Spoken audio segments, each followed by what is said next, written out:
Asia Tenggara bukan cuma kaya akan budaya dan alam, tapi juga punya sejarah panjang yang penuh dengan kejayaan. Wilayah kita ini jadi tempat lahirnya banyak kerajaan besar. Kerajaan-kerajaan ini meninggalkan banyak jejak budaya dan sejarah yang masih bisa kita lihat sampai sekarang. Ada dua jenis kerajaan yang dulu terkenal di Asia Tenggara, kerajaan agraris dan kerajaan maritim. Kerajaan agraris itu kerajaan para petani hebat. Kekuatan mereka berasal dari pertanian. Mereka punya lahan luas dan subur, buat menanam padi dan tanaman lainnya. Contohnya kerajaan Angkor dan Mataram kuno. Kalau kerajaan maritim, mereka jagonya di laut. Kekuatan mereka berasal dari laut. Mereka kuasai jalur perdagangan dan pelabuhan-pelabuhan penting. Kerajaan maritim kaya raya karena perdagangan rempah-rempah, keramik, dan barang-barang lainnya. Contohnya kerajaan Sriwijaya dan Majapahit. Kerajaan Angkor, yang ada di Kamboja, itu contoh kerajaan agraris yang megah banget.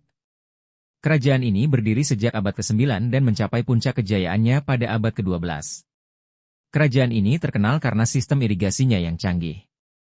Mereka membangun jaringan kanal dan waduk yang sangat luas untuk mengairi sawah-sawah mereka. Makanya, panen mereka selalu melimpah.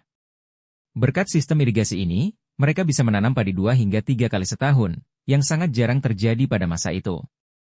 Candi Angkor Wat itu bukti kehebatan kerajaan ini. Dibangun sebagai kuil Hindu, kemudian diubah menjadi kuil Buddha, candi ini menunjukkan keahlian arsitektur dan seni yang luar biasa.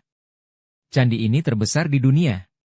Dengan luas sekitar 162 hektar, Angkor Wat adalah monumen keagamaan terbesar yang pernah dibangun.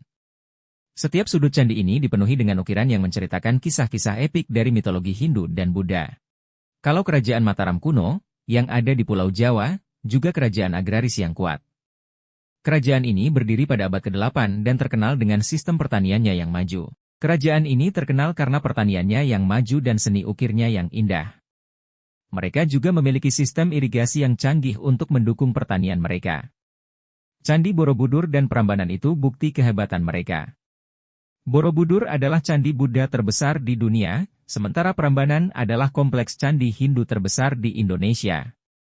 Kedua candi ini nunjukin keahlian orang zaman dulu dalam memahat batu dan menggabungkan budaya Hindu dan Buddha. Setiap ukiran di Borobudur dan Prambanan menceritakan kisah-kisah dari ajaran agama mereka, menunjukkan betapa dalamnya pemahaman mereka tentang seni dan spiritualitas. Kerajaan Sriwijaya, yang pusatnya di Sumatera, itu kerajaan maritim pertama yang menguasai Selat Malaka.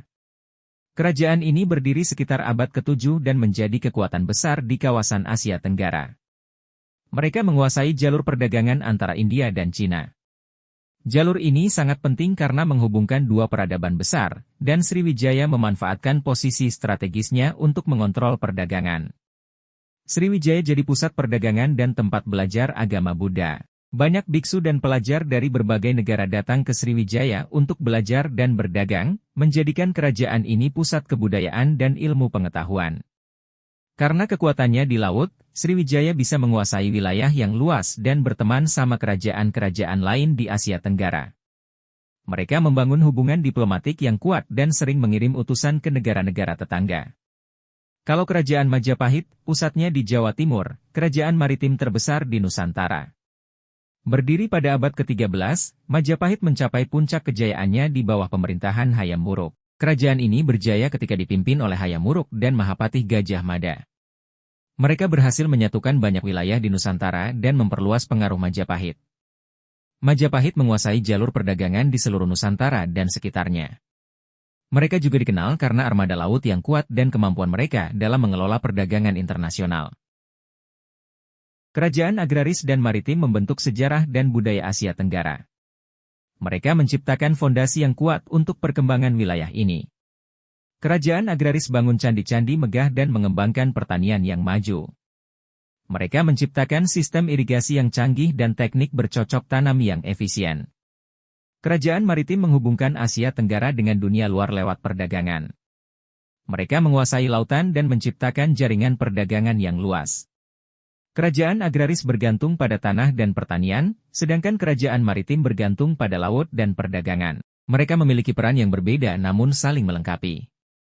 Walaupun berbeda, kedua jenis kerajaan ini saling melengkapi dan membuat Asia Tenggara kaya akan budaya dan sejarah. Mereka menciptakan warisan yang berharga bagi generasi mendatang. Peninggalan mereka masih ada sampai sekarang. Kita bisa melihat jejak mereka di berbagai situs bersejarah dan museum.